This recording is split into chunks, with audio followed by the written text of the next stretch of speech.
Halo guys, sebelum lanjut jangan lupa subrek. Zhang Fangfang terkejut. Selama tahun ini, selama beberapa kali Wang Yuan dan dia melewati api dan air, dia hampir tampak benar-benar tenggelam dalam pembantaiannya. Dan ini adalah pertama kalinya dia mengucapkan terima kasih padanya. Karena alasan ini, dia merasakan seluruh tubuhnya menggigil, perasaan tertekannya menyembur keluar. Memegangnya dalam pelukannya, dia merasa bahwa bahkan jika dia mati di saat berikutnya, itu akan sia-sia. Yuan, kamu. Wang Yuan tidak menolak, membiarkannya memeluknya, perlahan menutup matanya. Dia menyadari betapa besar bantuan Zhang Fangfang padanya. Zhang Fangfang tidak hanya menyelamatkan hidupnya, tetapi juga hatinya. Tenggelam dalam pembantaian, bahkan seorang pejuang laki-laki akan dengan mudah kehilangan dirinya sendiri, belum lagi seorang pejuang wanita yang hampir tidak memiliki kemauan keras.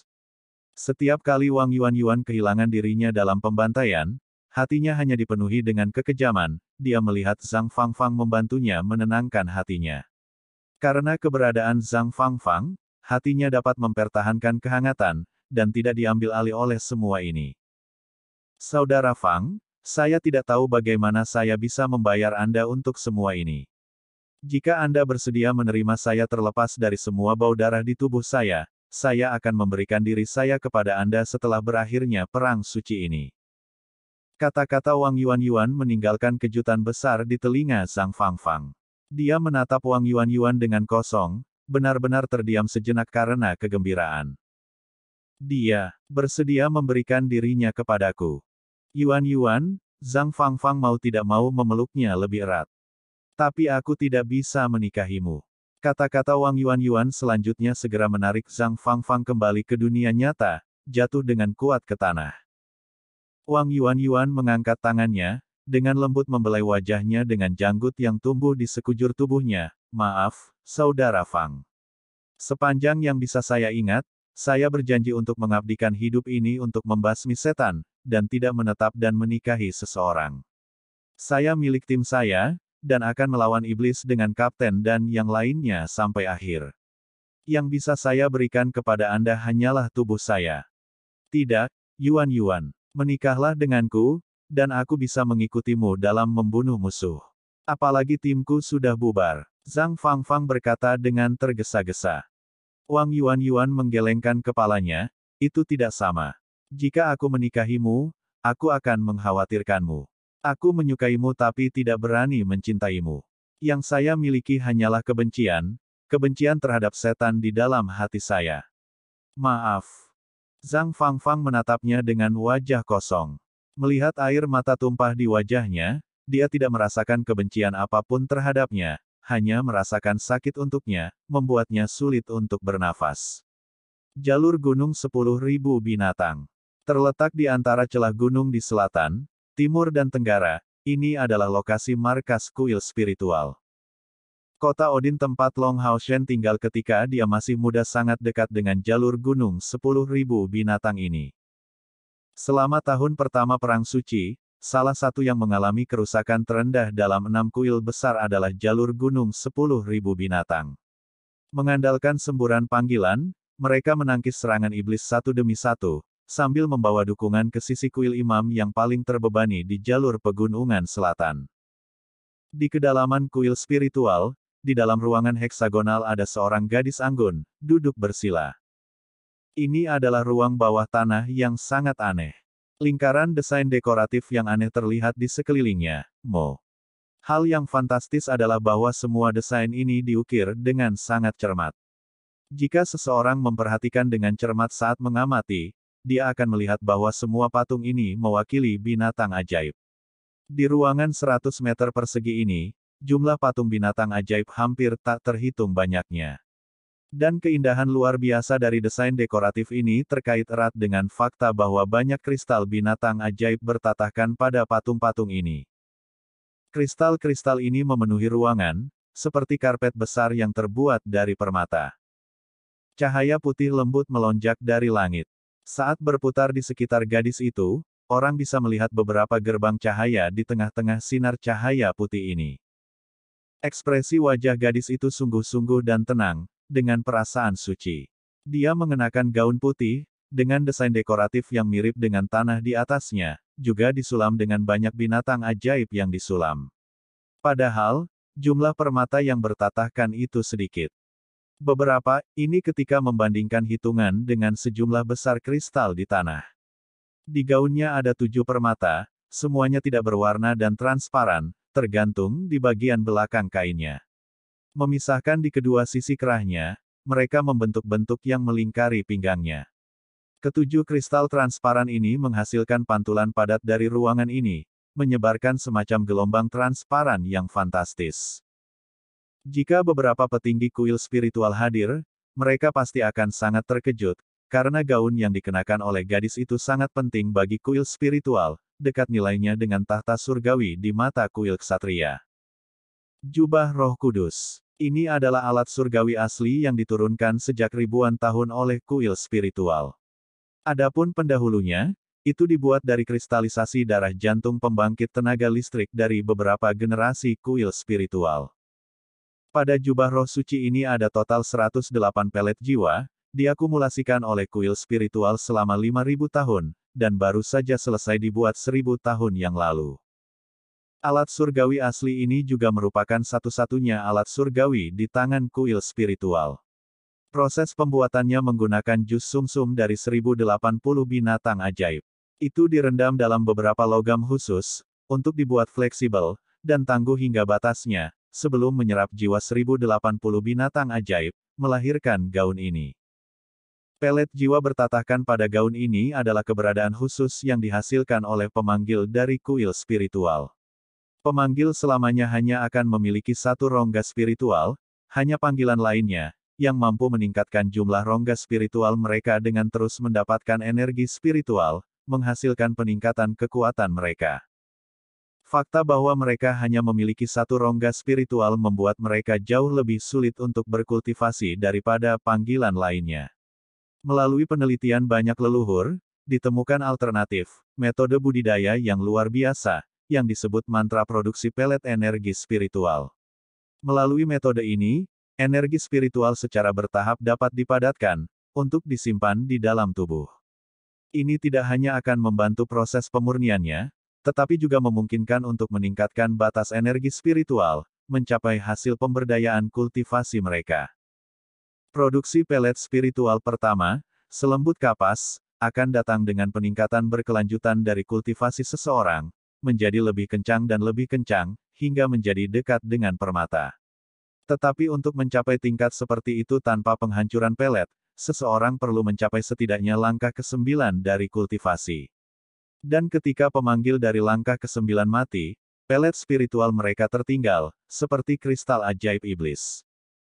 Dengan kata lain, jubah Saint Spirit yang dikenakan oleh gadis ini terbuat dari 108 pelet spiritual leluhur. Untuk tidak mengatakan apa-apa tentang iblis, bahkan 5 kuil lainnya tidak tahu tentang keberadaan jubah roh suci. Sejak hari itu dibuat, alat surgawi ini belum diperlihatkan. Alasannya sederhana, tidak ada yang bisa mendominasinya. Pelet spiritual yang ditinggalkan oleh 108 pembangkit tenaga listrik dari langkah ke-9 milik kuil spiritual. Kekuatan mengerikan apa yang akan keluar dari konvergensi energi spiritual mereka.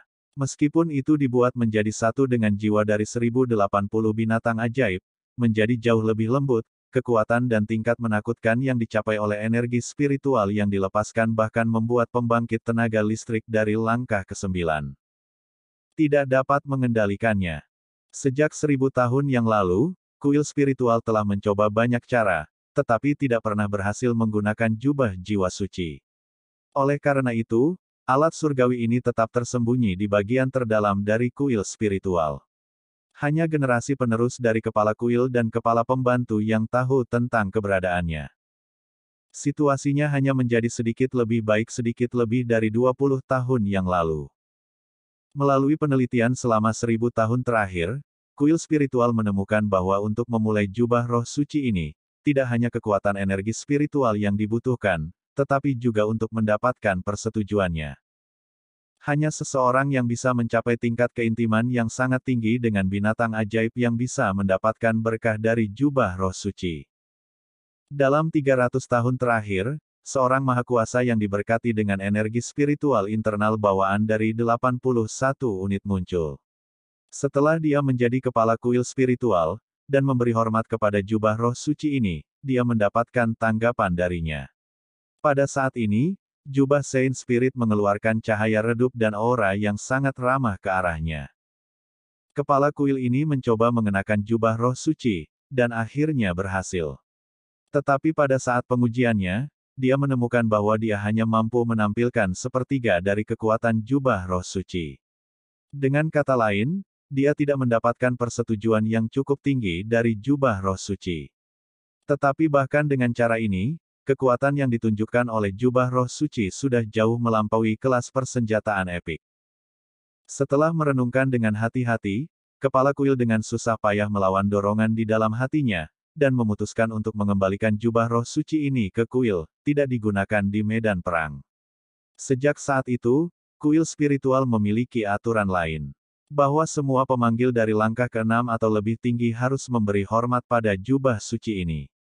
Tentu saja, jubah suci itu tersembunyi di dalam patung 10.000 dewa binatang. Menggunakan metode seperti itu untuk mencari summoner yang mencapai tingkat persetujuan yang lebih tinggi dari jubah suci adalah upaya putus asa, tetapi sebenarnya, itu ternyata cukup efektif. Dalam 300 tahun terakhir, lebih dari selusin pemanggil berhasil menggerakkan jubah roh suci. Tanpa kecuali, semua diberkahi dengan tingkat energi spiritual internal bawaan yang agak tinggi.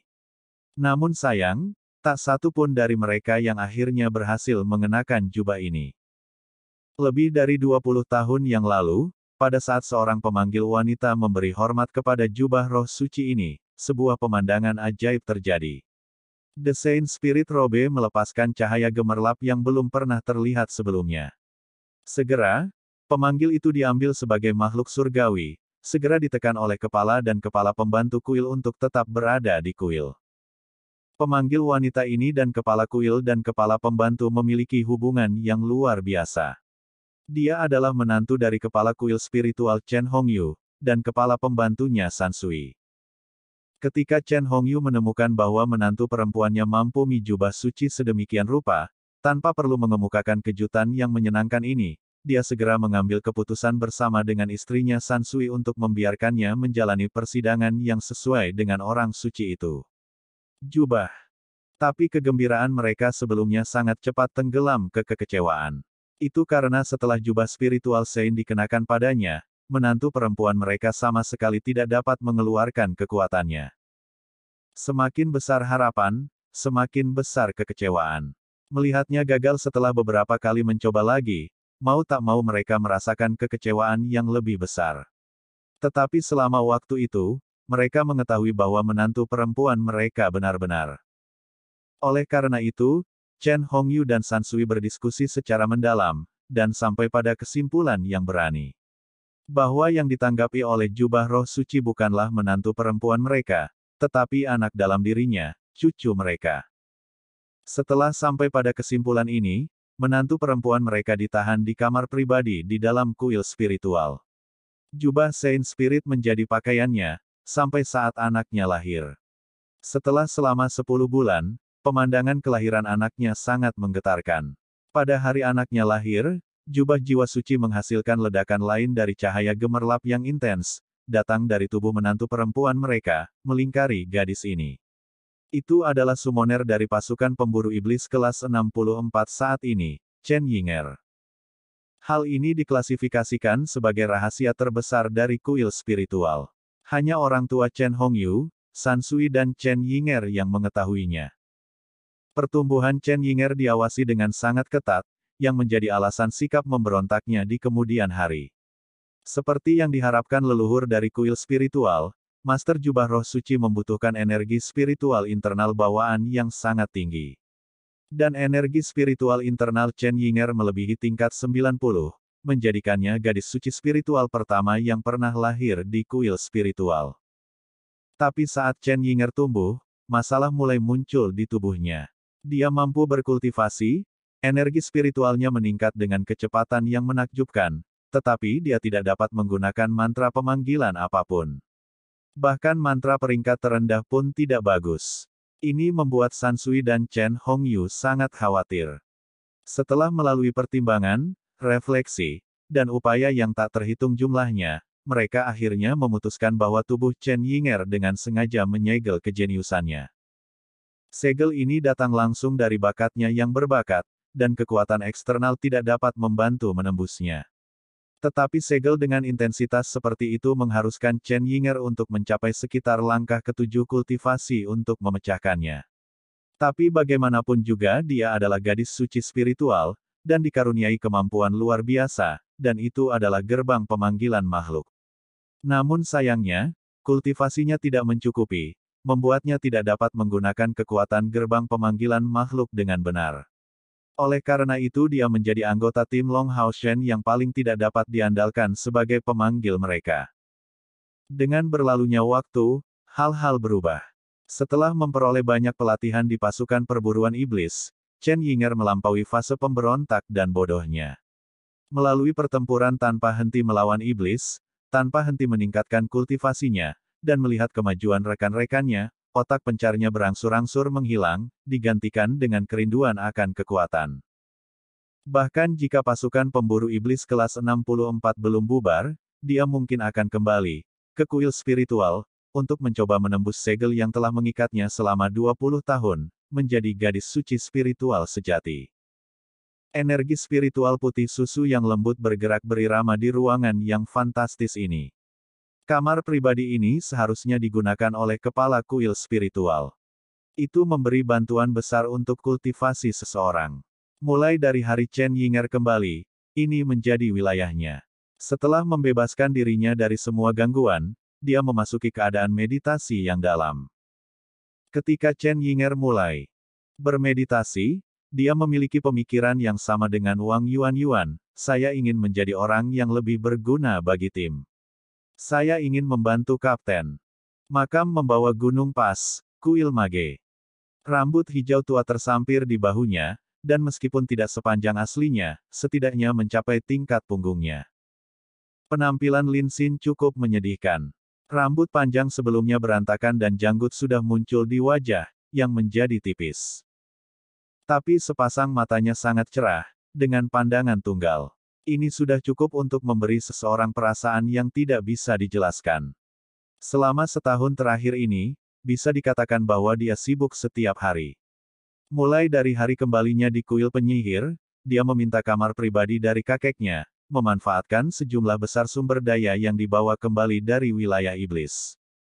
Selama periode ini, dia memanfaatkan hubungan baiknya dengan rumah lelang besar aliansi untuk menjual sejumlah besar sumber daya dengan harga murah, membantu mereka bertahan di garis depan. Pada saat yang sama, dia mendapatkan ikatan dari sisi rumah lelang besar aliansi. Bahwa rumah lelang agung aliansi akan menyediakan sumber daya yang dia butuhkan untuknya. Master hebat yang membuat Bloodstorm menggunakan bahan dari saus kates ditemukan oleh rumah lelang besar aliansi untuknya. Kalau tidak, dengan kemampuannya, bagaimana dia bisa menemukan master hebat yang bisa membuat peralatan legendaris dalam waktu sesingkat itu? Guru besar itu berkata bahwa senjata ini dibuat untuk disembelih, dan bahwa melalui darah banyak musuh, perubahan mendasar sangat mungkin muncul di dalamnya. Dengan kata lain, peralatan ini memiliki kemungkinan untuk maju ke tingkat epik. Sumber kemungkinan ini berasal dari beberapa darah dewa setan ular Andromalius yang disediakan oleh Lin Xin. Direndam dalam darah dewa iblis, Bloodstorm memperoleh kemungkinan evolusi. Tubuh dan pikiran Lin Xin dikhususkan untuk membuat pil. Mengandalkan keberadaan kompor spiritual Heart of Fire, dia membuat kemajuan besar dalam alkimia. Adapun pil pemulihan spiritual biasa dan pil peledakan spiritual, ia mampu menghasilkan sejumlah besar itu.